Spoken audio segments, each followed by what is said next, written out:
मुरथाल नाम के एक गांव में एक बहुत ही मशहूर ढाबा था। पूरे गांव के लोग उसी के पास खाना खाने आते थे।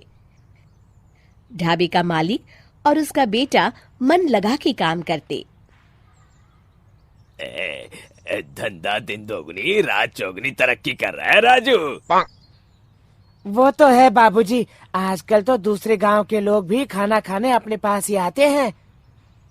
ये तो अपनी मसालेदार और मलाईदार लस्सी का कमाल है। रामलाल की लस्सी हर जगह मशहूर है। धीरे धीरे ग्राहकों की संख्या इतनी बढ़ती गई कि उन दोनों के लिए संभालना मुश्किल हो गया। एक दाल मखनी, बटर नान और लस्सी देना।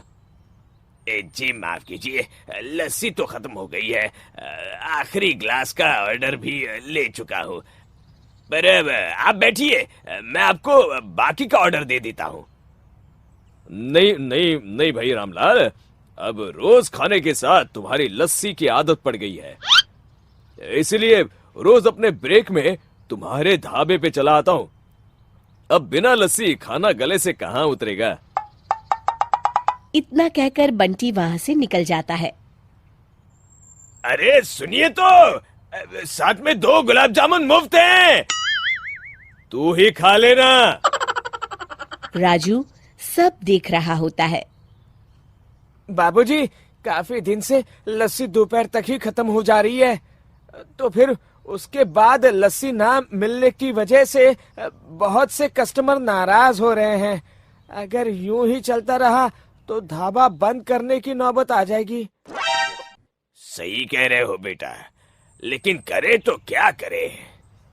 अभी पिछले महीने ही ढाबा बड़ा करवाने में सारे जमा किए हुए पैसे खर्च हो गए। अब लस्सी के लिए नया नौकर कैसे रखूं? कुछ और सोचना पड़ेगा। शाम को दोनों घर पहुंचते हैं। ये क्या माँ, तुम फिर से हाथ से कपड़े धो रही हो? ये इतनी बढ़िया स्लर्पुल की वॉशिंग मशीन लेके दी है तुम्हें, तो तुम अपने हाथ से कपड़े धोने की वजह से क्यों अपने हाथ खराब करती हो? तुझे तो पता है ना राजू, मुझे कहाँ आती है ये मशीन चलानी। बताया तो था माँ, पहले डालो कपड़े, फिर डालो पानी, फिर डालो सर्फ और मशीन घूमना शुरू। पहले डालो कपड़े, फिर डालो पानी, फिर डालो सर्फ और मशीन घूमना शुरू। पहले डालो कपड़े, फिर डालो पानी, फिर डालो सर्फ और मशीन घूमना शुरू। हाँ हाँ बेटा, समझ गई, पर मुझसे नहीं चलेगी ये। वो ना, मुझे इस मशीन की धुलाई पसंद नहीं है। हाँ ठीक है माँ, अब तुम्हें मशीन नहीं चाहिए तो मैं मान लेता हूँ। अगले दिन राजू दुकान में घर से वॉशिंग मशीन मंगवाता है। हाँ भैया, यही रख दो। राजू, ये क्यों मंगाया हो? अब माना कि धंधा थोड़ा मंदा है, मगर इतना भी नहीं कि ढाबा बंद करके अब धोबी घाट खोलना पड़े। ऐसा नहीं है बाबूजी, आप बस देखते जाओ। पहले डालो दही, फिर डालो गुलाब जल, फिर डालो हमारे स्पेशल मसाले और मशीन घूमना शुरू। ये लीजिए, 5 मिनट में मशीन भर के लस्सी तैयार। रामलाल लस्सी को चखता है। वाह रे वाह, हैरानी है, उम्दा, बिल्कुल वैसा ही स्वाद। बड़ा समझदार है रे तू, मेरा राजकुमार। किससे पता था तेरे माँ के हाथ से कपड़े धोने की आदत हमारे बिजनेस के काम भी आएगी। राजू और रामलाल अपने ग्राहकों को लस्सी परोसने लगते हैं। धीरे धीरे रामलाल का ढाबा वॉशिंग मशीन वाले ढाबा के नाम से मशहूर होने लगता है। राजू बेटा, अब मुरथाल से आने जाने वाला हर कोई तुम्हारी हाईटेक वॉशिंग मशीन वाली लस्सी के लिए ढाबे पे जरूर आता है। क्या कमाल किया है तुमने। आप ही का बेटा हूँ बाबूजी, और वो कहते हैं ना, आवश्यकता ही खोज की जननी है। इतने में बंटी ढाबे पे आता है। अरे बंटी भाई, इतने दिनों बाद आए आप। हाँ भाई रामलाल, अब ये बताओ आज लस्सी मिलेगी या नहीं? ये बताओ कौन से फ्लेवर में चाहिए? शिक्षा, मुश्किल समय में हिम्मत नहीं हारनी चाहिए, क्योंकि आवश्यकता ही खोज की जननी है। हाय बेचारी बहू। सरिता की शादी एक अच्छे परिवार में हुई है। उसका पति रोहन उसे बहुत प्यार करता है। घर में उसकी सास शांति और ननद मीनाक्षी भी है, जो सरिता के किसी काम में दखल अंदाजी नहीं करती। लेकिन फिर भी सरिता को ऐसा लगता है कि दुनिया की सबसे ज्यादा बेचारी बहू वही है और सबसे ज्यादा अत्याचार उसी पर हो रहा है। माँ जी, ये लीजिए आपकी चाय। अरे बहू, तूने इतनी ज्यादा चीनी क्यों डाल दी चाय में? हाय हाय माँ जी, मैंने तो उतनी ही मीठी बनाई है जितनी मीठी आपको पसंद है। माँ जी, आपको तो मेरे हाथ की चाय अच्छी ही नहीं लगती। जब देखो कुछ न कुछ कमी निकाल ही देती हो। अरे बहू, तू एक बात के पीछे ही पड़ जाती है। मैंने ऐसा कब कहा कि तू रोज चाय खराब बनाती है? सरिता अपने कमरे में चली जाती है और फोन उठाकर अपनी माँ से बात करती है।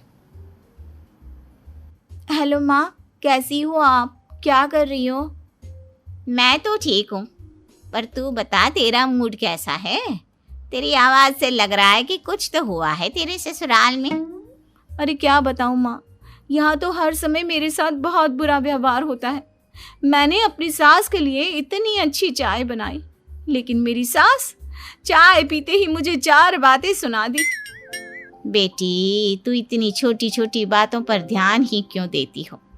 तुम्हारी सास ने कुछ बोल भी दिया तो क्या हो गया, वो बड़ी है ना तुझसे। माँ ने इतना समझाया, लेकिन इस बात का सरिता पर कोई असर नहीं हुआ। अपनी बेचारी बहू की छवि वो बदलना ही नहीं चाहती। अगली सुबह सब नाश्ते की टेबल पर बैठकर नाश्ता कर रहे थे, तभी सरिता ने अपने पति से कहा, सुनिए जी, मुझे ना आज बाजार से कुछ सामान लेकर आना है। आज आप ऑफिस से आने के बाद मुझे लेकर चलना ना। भाभी, मुझे भी कुछ किताबें खरीदनी है। आप दोनों जा ही रहे हो तो मेरी किताबें भी ले आना। लो, अभी तो बात ही की है बाजार जाने की, तो एक फरमाइश आ गई। माँ जी, आप भी बता दो कुछ, और हाँ, मोहल्ले वालों से भी बोल दो अगर वो कुछ मंगवाना चाहते हो तो। बेचारी मीनाक्षी अपना सा मुंह लेकर रह गई। ये सब देखकर रोहन से चुप नहीं रह गया और वो गुस्से में बोला, सरिता क्या हो गया है तुम्हें?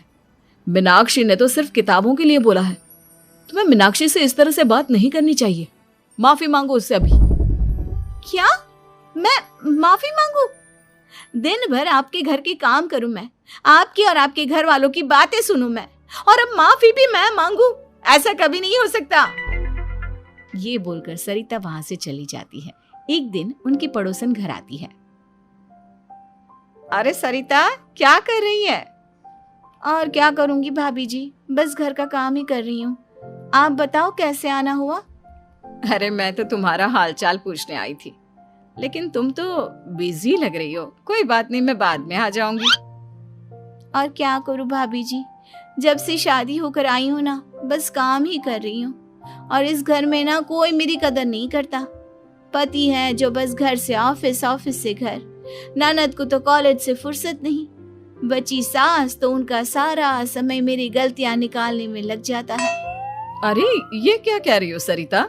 तुम्हारी सास तो पूरे मोहल्ले में तुम्हारी तारीफ करती फिरती है कि तुम बहुत अच्छी हो, पूरा घर तुम्ही ने संभाल रखा है। हाँ तो क्या हुआ, इसमें गलत क्या कहती हैं? सच्ची तो कहती हैं। मेरी मर्जी के बिना इस घर का पत्ता भी नहीं हिलता। शाम को जब रोहन घर आया तो उसने सबसे कहा, कल हम सबको मौसी जी के घर जाना है। उनकी बेटी की शादी है। सब अपनी अपनी पैकिंग कर लो, सुबह होते ही निकल जाएंगे। और सरिता, तुम कान खोलकर सुन लो, वहां जाकर किसी की बुराई भलाई शुरू मत कर देना, नहीं तो मुझसे बुरा कोई नहीं होगा। हाय हाय जी, आप तो ऐसे कह रहे हो जैसे मैं सुबह शाम सबकी बुराई करती फिरती हूँ। आज तक कोई कह नहीं सकता कि मैंने किसी की पीठ पीछे किसी के बारे में कोई बुरी बात बोली हो तो। अरे बस बहू, बात को और ज्यादा आगे मत बढ़ा। हमें सब पता है तू हमारे साथ क्या व्यवहार करती है। ये बात घर तक रखना, शादी में किसी को कुछ मत बोलना, नहीं तो सब कहेंगे कि शांति की बहू कितना बोलती है। हाँ हाँ, सब कुछ तो मैं ही बोलती हूँ ना। आप लोग तो हर समय फूलों की बारिश करते रहते हो मेरे ऊपर। सारी गलती मेरी है जो मैं इस घर में आई, सबका कितना ध्यान रखती हूँ, लेकिन फिर भी मेरी तो आप लोगों की नज़र में कोई कदर ही नहीं है। अगली सुबह सब लोग मौसी जी के घर पर चले जाते हैं। वहां पर शादी का माहौल होता है, सब जगह चहल पहल होती है, बहुत सारे मेहमान आए हैं। सरिता को वहां बहुत अच्छा लग रहा है। वो अपने मन में सोचती है, यहाँ कितना अच्छा लग रहा है, कितनी रौनक है। मैं यहाँ किसी से ज्यादा बात नहीं करूंगी। अगर मेरे मुंह से कुछ ऐसा वैसा निकल गया तो रोहन जी तो मुझसे गुस्सा हो जाएंगी। सरिता ये सब सोच ही रही थी कि वहां रोहन की कजिन साक्षी आ गई और सरिता से बोली, आप सरिता भाभी हो ना? जितना आपके बारे में सुना था आप तो उससे भी ज्यादा सुंदर हो। हाँ वो तो है, मेरी सुंदरता की तारीफ सब करते हैं। मेरे मायके में तो सब यही बोलते हैं कि रोहन जी की किस्मत बहुत अच्छी है जिन्हें मैं मिली। लेकिन आप कौन है? मैंने आपको पहचाना नहीं। मैं रोहन भैया की कजिन हूँ। आपकी शादी पर नहीं आ पाई थी ना, इसलिए आप मुझसे मिले नहीं कभी। शांति मौसी और मीनाक्षी आपकी बहुत तारीफ करते हैं। क्या कहा तुमने? मेरी तारीफ? कभी नहीं। मेरे ससुराल वाले कभी मेरी तारीफ कर ही नहीं सकते। मैं इतनी अच्छी हूँ, मेहनती हूँ, लेकिन उन्हें तो मेरी कदर ही नहीं। सारा दिन घर का काम करती हूँ, फिर भी मेरी सास ना मुझे सुनाती रहती है, और पति भी मेरी सास की साइड लेते हैं। ना कभी बाहर ले जाते हैं, ना कहीं घुमाने। अगर घुमाने के लिए कभी बोल भी देना तो उनकी बहन बीच में आ जाती है। मैं कैसे रह रही हूँ उस घर में, ये मैं ही जानती हूँ। सरिता की ये बातें सुनकर साक्षी को बड़ी हैरानी हुई। अब वो हर किसी के सामने अपनी बड़ाई और ससुराल वालों की बुराई करने लगी। रोहन और शांति को सरिता पर बहुत गुस्सा आया, लेकिन वो चुप रहे। अगले दिन जब वो अपने घर पर आए, सरिता, तुमने क्यों सबके सामने मेरी इज्जत का तमाशा बनाया? तुमसे बोला था ना कि चुप रहना। अजी ऐसा भी क्या कह दिया मैंने जो इतना भड़क रहे हो? तुम जहां जाती हो अपना रोना शुरू कर देती हो, कभी किसी दूसरे की बात ही नहीं सुनती, बस अपनी कहती रहती हो। तुमने सबके सामने हमारा तमाशा बनाकर रख दिया है। हे भगवान, मुझे अपने पास बुला ले। जिस घर में मेरी कदर ही नहीं, उस घर में मेरा क्या काम? अरे क्या करूंगी मैं यहाँ रहकर? जो भी आता है मुझे सुनाकर चला जाता है। मैं तो किसी से कुछ नहीं कहती। सीधी सादी बहू मिल गई है ना सबको, तो जो जी में आए वो करो।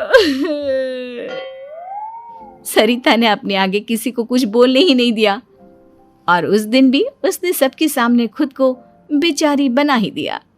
अगले दिन मीनाक्षी कॉलेज के लिए लेट हो रही थी, इसलिए वो हर काम जल्दी जल्दी कर रही थी। अपना नाश्ता लेने किचन में गई और पतीले में रखे गरम दूध को गिलास में डालने लगी। दूध का पतीला उसके हाथ से छूट गया और गरम गरम दूध उसके हाथ पर गिर गया। ओए माँ, हाय मेरा हाथ, माँ मेरा हाथ जल गया। मीनाक्षी की आवाज सुनकर सरिता दौड़ती हुई आई। ये क्या किया तुमने? तुम्हें नाश्ता चाहिए था तो मुझसे बोल देती, मैं क्या मना करती थी? अब पता नहीं कितने दिन की मुसीबत पाल ली तुमने। सरिता मीनाक्षी को उसके कमरे में ले गई और उसका बहुत ख्याल रखा। उसका इस तरह से ख्याल रखना शांति और रोहन को थोड़ा अजीब लगा। माँ, सरिता के दिमाग का भी कुछ पता नहीं। कल शादी में सबको इतना कुछ बोल कर आई है हमारे बारे में, और अब मीनाक्षी की कितनी अच्छी देखभाल कर रही है। ये ऐसा क्यों करती है? बेटा, तेरी बीवी की ना आदत हो गई है सबके सामने खुद को बेचारी दिखाने की, और आदत इतनी जल्दी नहीं बदलती। जब ये बोलना शुरू करती है तो रुकने का नाम ही नहीं लेती, इसलिए इसे पता ही नहीं चलता कि ये किसके सामने क्या बोली जा रही है। लेकिन दिल की बहुत अच्छी है। हमें भी अपना दिल बड़ा करके ये जैसी है इसे स्वीकार करना चाहिए।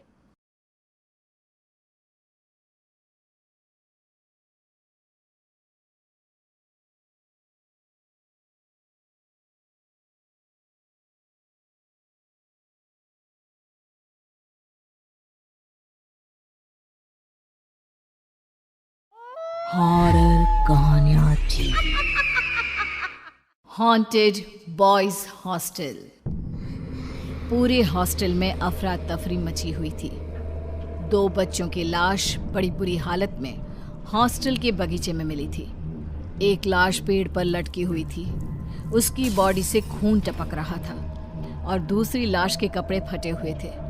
ऊपर से गिरने के कारण उसके शरीर से भी कई जगह से खून निकल रहा था। मैंने तुम लोगों से मना किया था हॉस्टल मत खोलो, मगर मेरी बात किसी ने नहीं मानी। इंजीनियरिंग कॉलेज में एडमिशन हुए थे। सारे कॉलेज में बहुत चहल पहल थी। इस साल कॉलेज में 2 नए सब्जेक्ट भी चालू किए थे। इस कारण बच्चे ज्यादा थे जो कॉलेज के हॉस्टल में ठीक से एडजस्ट नहीं हो पा रहे थे। सर, बच्चों को रुकने के लिए कोई व्यवस्था नहीं मिल पा रही है और हमारा हॉस्टल भी छोटा पड़ रहा है, तो क्यों ना हम एक रूम में 2 बच्चों को रुकने के बजाय 3 बच्चों को रूम शेयर करने के लिए कहे। नहीं, हॉस्टल के कमरे छोटे हैं। एक कमरे में 3 लोग आसानी से एडजस्ट नहीं हो पाएंगे। ऐसा करते हैं, पुरानी बिल्डिंग वाला हॉस्टल रिनोवेट करा लेते हैं, बच्चे आसानी से रुक जाएंगे। पुरानी बिल्डिंग वाला हॉस्टल? मगर सर वो तो। अरे वो तो क्या, कुछ नहीं, हॉस्टल को फिर से कलर करा लो, उसके बाद कोई दिक्कत नहीं होगी। प्रोफेसर के मना करने के बावजूद भी प्रिंसिपल नहीं माने और उन्होंने वो हॉस्टल बच्चों के रहने के लिए खोल दिया। कुछ दिनों के बाद वहां छोटी मोटी घटनाएं होनी शुरू हो गई, जिसमें कभी बाथरूम के नल में से पानी की जगह खून आता, तो कभी आधी रात को किसी के रोने की आवाज। जूनियर स्टूडेंट्स को लगता कि सीनियर स्टूडेंट रैगिंग ले रहे हैं।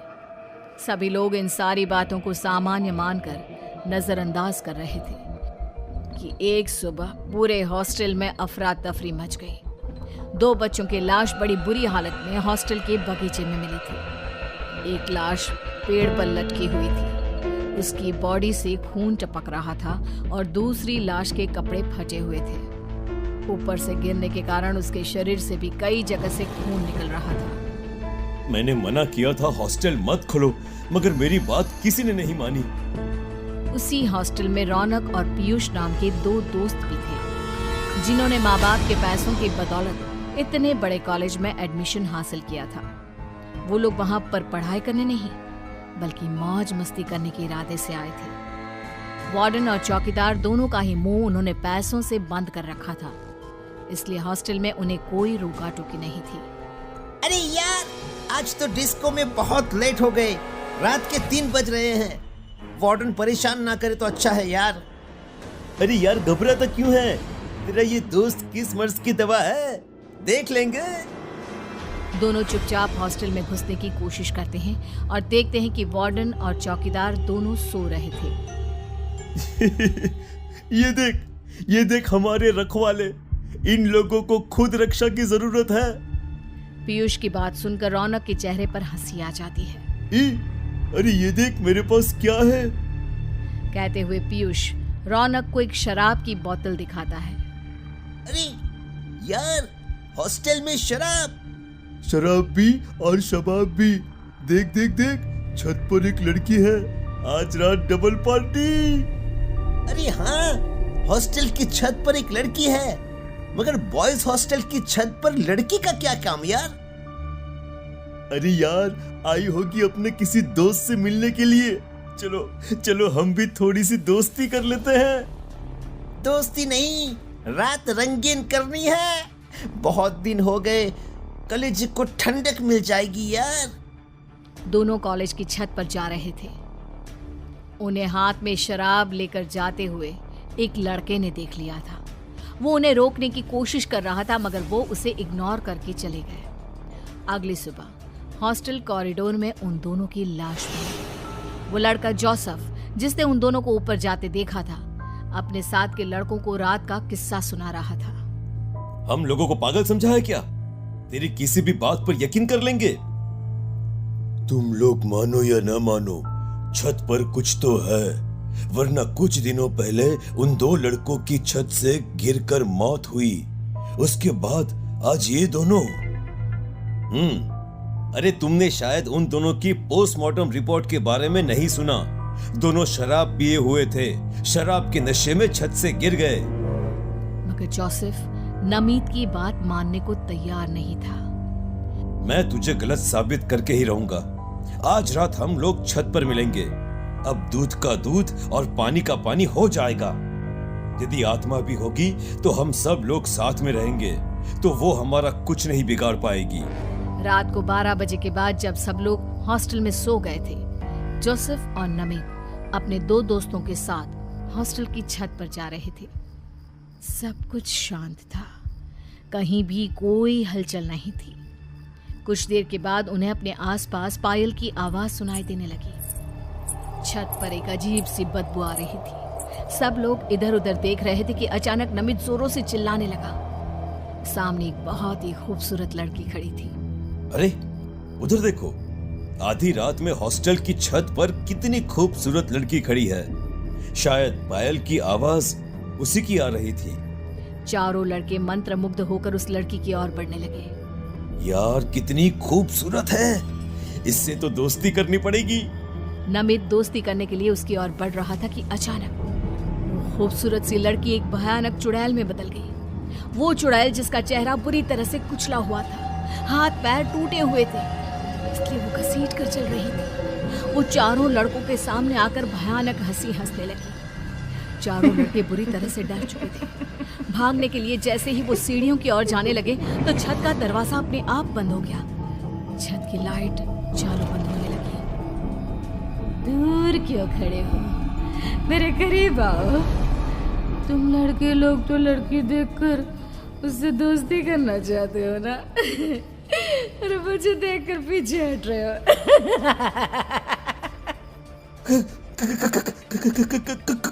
कौन हो तुम?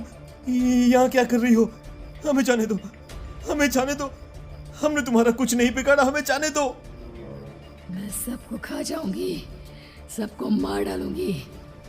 तुम लड़के यही तो करते हो, लड़कियों की जिंदगी बर्बाद। लड़के देखे नहीं कि टूट पड़े जानवरों की तरह उसके ऊपर। अभी कुछ देर पहले मेरी खूबसूरती की तारीफ कर रहे थे, अब क्या हो गया? क्या मैं खूबसूरत नहीं लग रही? बताओ ना। फॉर गॉड सेक, अरे हम लोगों को छोड़ दो। हम लोगों ने तुम्हारा कुछ नहीं बिगाड़ा, छोड़ दो हमें। बिगाड़ा तो मैंने भी किसी का कुछ नहीं था, फिर क्यों मुझे कुछ लोग हाथ पैर बांधकर इस छत के ऊपर ले आए थे, मेरे साथ जबरदस्ती की। उसके बाद मेरा चेहरा कुचलकर मुझे छत से नीचे फेंक दिया। देखो देखो मेरा चेहरा कितना बदसूरत हो गया, मेरे हाथ पैर सब टूट गए। तब से लेकर आज तक मैं अपने कातिल की तलाश में घूम रही हूँ।